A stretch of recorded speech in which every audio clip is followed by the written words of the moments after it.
Okay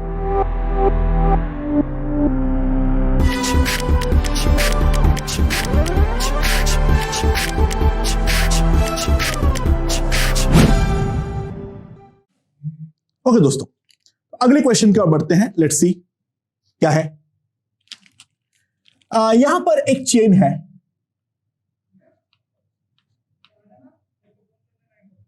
ये chain जो है वो यहां पर पाइल्ड अप है।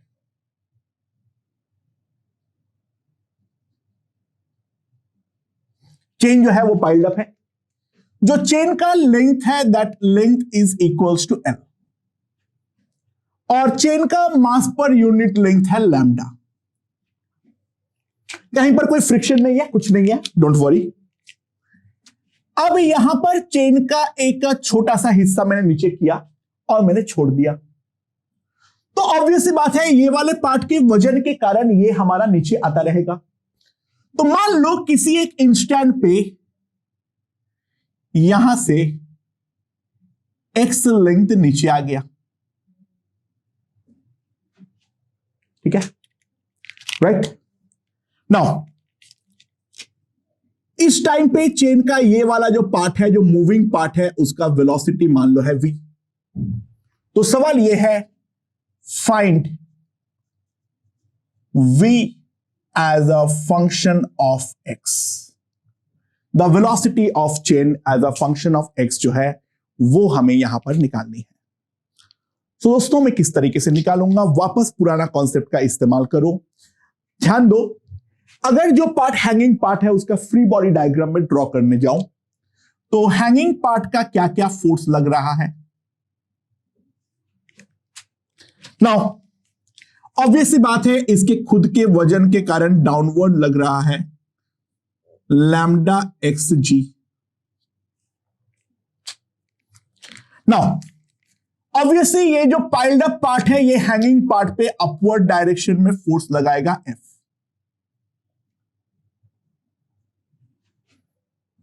क्यों लगाएगा? वेरिएबल मास के कारण, क्योंकि एक dx का टुकड़ा अभी सिस्टम का हिस्सा बनने वाला है। तो हैंगिंग पार्ट ये ऊपर वाले पार्ट पे अगर मैं डाउनवर्ड फोर्स लगा रहा है जो कि एक dx टुकड़ा मूविंग बन जाए, तो ऑब्वियस सी बात है न्यूटन थर्ड लॉ में जो फिक्स्ड पार्ट है वो हैंगिंग पार्ट में अपवर्ड फोर्स लगाएगा, और उस कारण पे ये पूरा सिस्टम नीचे की तरफ एक्सेलरेट करता है ए से, राइट।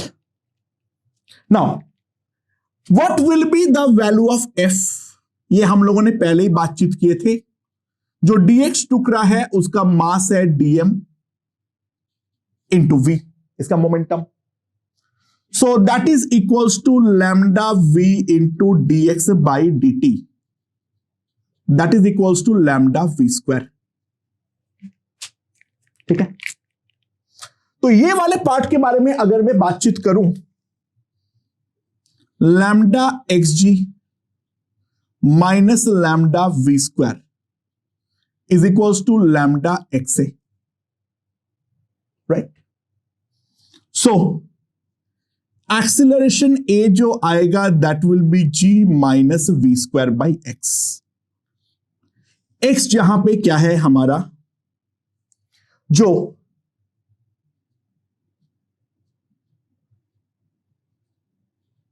हैंगिंग पार्ट है उसका लेंथ। अच्छा, मैंने डाउनवर्ड एक्सेलरेशन माना हूं तो ऑब्वियस सी बात है ये माना हूं जैसे जैसे एक्स बढ़ेगा वैसे वैसे मेरा वेलोसिटी बढ़ेगा। तो एक्सेलरेशन ए को मैं क्या लिख सकता हूं, ऑब्वियसली मुझे लिखना है v dv by dx and that will be equals to g minus v square by x। यहां पे विद अ प्लस साइन आएगा। सो मेरे पास क्या आ जाएगा, v into dv by dx plus v square by x that must be equals to g। ये हमारे पास आ जाएगा। ना इसको लीनियर डिफरेंशियल इक्वेशन में कन्वर्ट करने की चाहत में हम सिंपली क्या काम करेंगे, let v square is equals to z, यानी हम ये लिखेंगे 2v dv is equals to dz। मेरे पास क्या आ जाएगा, वी डीवी का वैल्यू क्या हो जाएगा, dz by 2 plus 1 by x into z, that is equals to g. Okay, so now इसको मैंने स्टैंडर्ड लीनियर डिफरेंशियल इक्वेशन के फॉर्मेट में अगर कन्वर्ट करता हूं, plus 2 by x into z, that is equals to 2g. Right, so simply मेरे पास अगर हम ध्यान दें, इंटीग्रेशन फैक्टर क्या आएगा, e to the power integral 2 by x into d x. Right, so यहां पर मेरे पास क्या आ जाएगा, e to the power 2 ln x, e to the power of ln x square, that is x square. Now multiply the whole equation by x square. So पूरा equation को अगर मैं एक्स स्क्वायर से मल्टीप्लाई करूंगा तो मेरे पास आ जाएगा x square into DZ by d x, 2x into Z, 2g into x square. So d by d x of z into x square, 2g into x square. Right, so d of z into x square, 2g x square dx. And now if I integrate, अगर मैं integrate करता हूं, सो ये हमारा integration होगा 0 to x. ये तो मेरे पास सिंपली आ जाएगा z into x square, और ये मेरा इंटीग्रेशन हो जाएगा 2g x cube by 3. So what we get is z equals to 2g x by 3.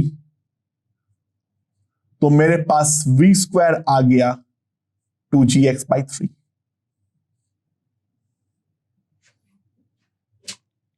Right? So v under root 2gx by 3. This is the velocity of the moving part of the chain. Finally, इसका length है L, जो last part leave करेगा, जो हमारा final velocity होगा v final, that will be equals to under root 2gl by 3. ठीक है, ये भी पूछ सकते हैं जो टोटल कितना टाइम लगेगा ये वाला चीज निकल जाने के लिए, पूरा चेन निकल जाने में कितना टाइम लगेगा. ध्यान देना, dx by d t under root 2g by 3 into root x. So dx by root x under root 2g by 3 into d t. मैं ऐसे निकाल रहा हूं, क्वेश्चन में पूछा नहीं था, मैं बस दिखा रहा हूं क्या क्या पूछ सकता है, उसके बारे में हम बातचीत कर रहे हैं. So now if I integrate t equals to 0 पर x हमारा 0 होगा और t इक्वल्स टू t0 पे x हमारा l होगा. नाउ इसका इंटीग्रेशन क्या होगा, ध्यान देना, 2 रूट एक्स 0 to L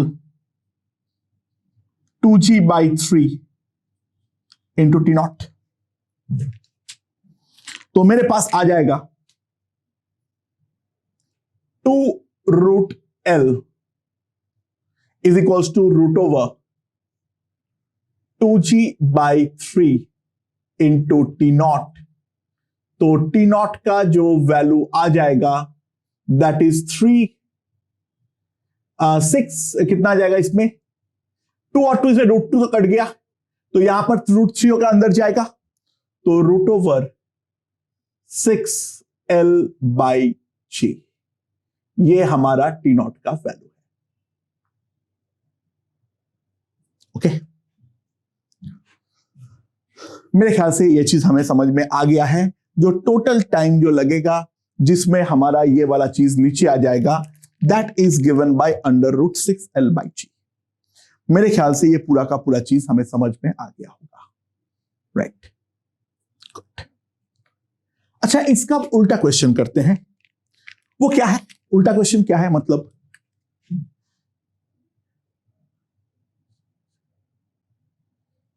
ये हमारा ग्राउंड है,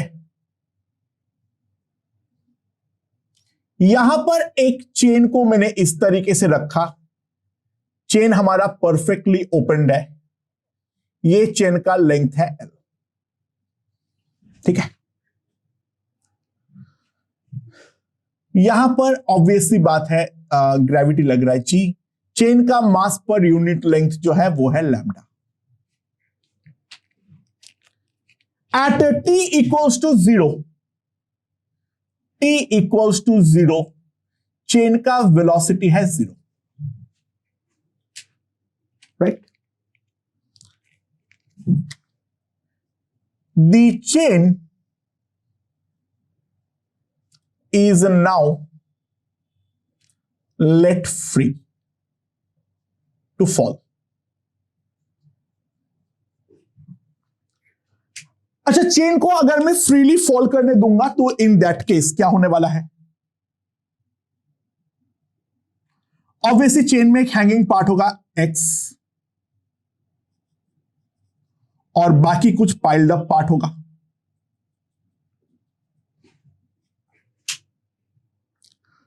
सो ये वाले टाइम पे मान लो वेलोसिटी है V,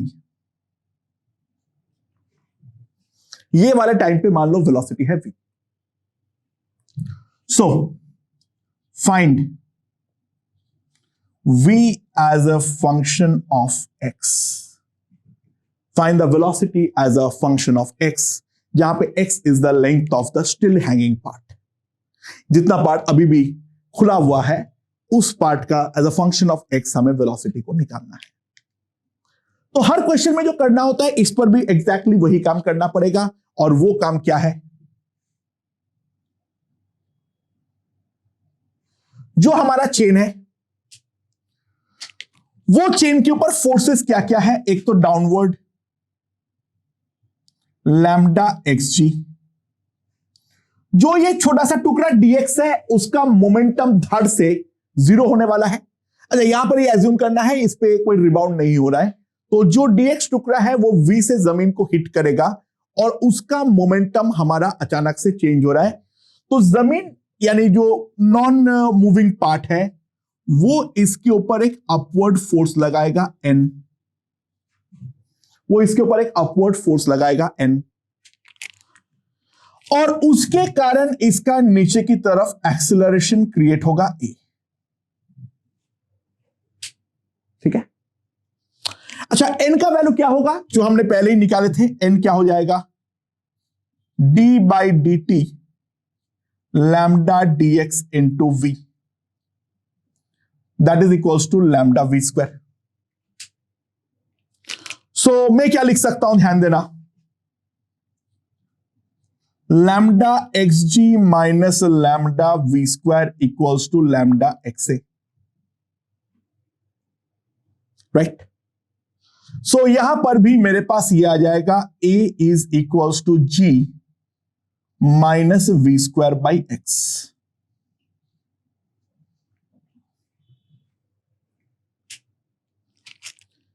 अच्छा, नाउ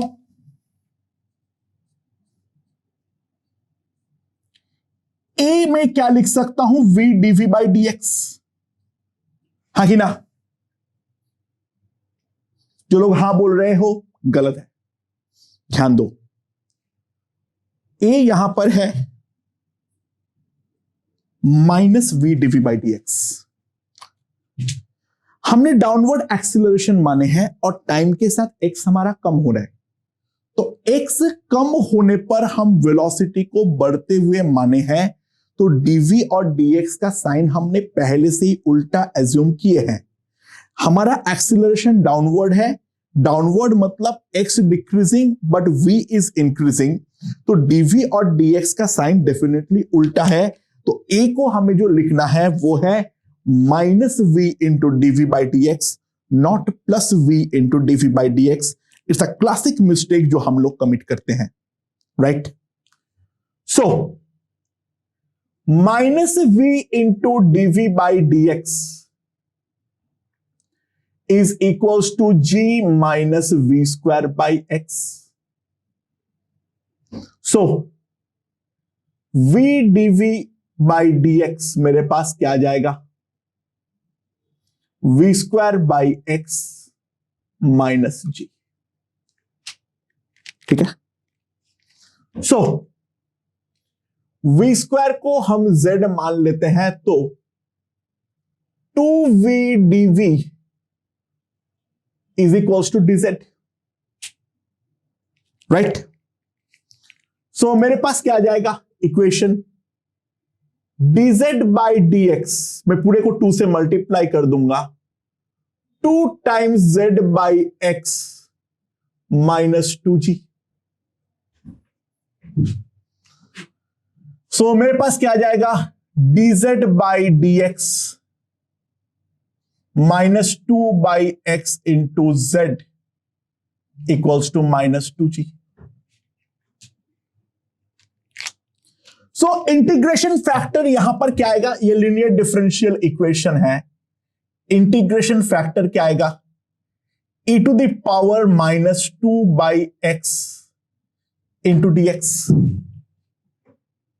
सो मेरे पास क्या आ जाएगा, that is equals to e to the power minus ln x square, यानी that will give me 1 by x square। तो 1 by x square से पूरा इक्वेशन हमारा मल्टीप्लाई होने वाला है। सो 1 by x square से पूरा इक्वेशन मल्टीप्लाई कर दो, तो 1 by x square into dz by dx minus 2 by x cube into Z minus 2g by x square, right. So d by d x Z by x square minus 2g by x square. So d by Z by x square minus 2g by x square into d x. तो मेरे पास क्या आ जाएगा, integral d by D of Z by x square minus 2g D x by x square. Now x का value कहां से कहां तक लाई करेगा, यहां पर ध्यान देना, x का इनिशियल वैल्यू है l और फाइनल वैल्यू है x। So dx by x square का integration minus 1 by x, minus minus तो खत्म कर दो, तो 2g into 1 by x minus 1 by l। So z is equals to x square से इधर मल्टीप्लाई कर दो, 2g x minus x square by l. So this is equals to v square. So मेरे पास v जो आ जाएगा that is under root 2g by l lx minus x square.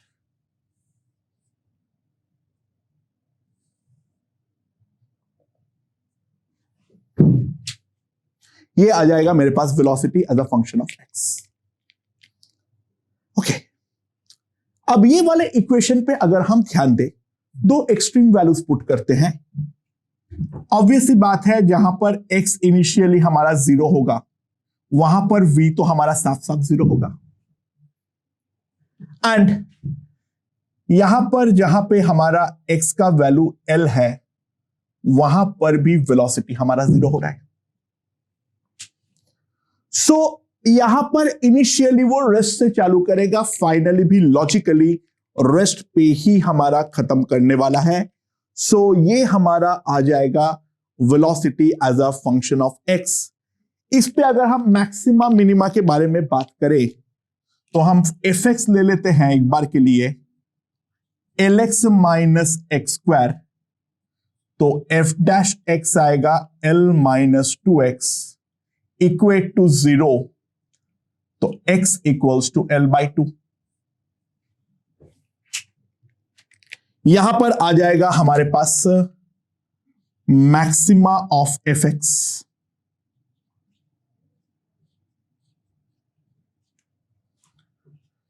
हमारे पास यहां पर आ जाएगा मैक्सिमा ऑफ एफ एक्स। तो maxima of f x, v maximum कब होगा? जब x हमारा l बाई टू होगा।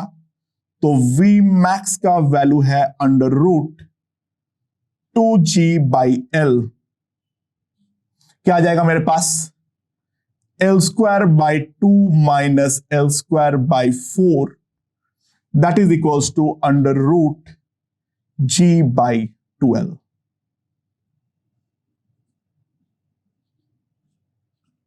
ये हमारा मैक्सिमम वैल्यू ऑफ वेलोसिटी होगा जब x हमारा l बाई टू होगा। And if I plot the graph v versus x, so x equals to 0 और x इक्वल्स टू l पे दोनों में वैल्यू हमारा 0 है, तो ऑब्वियस सी बात है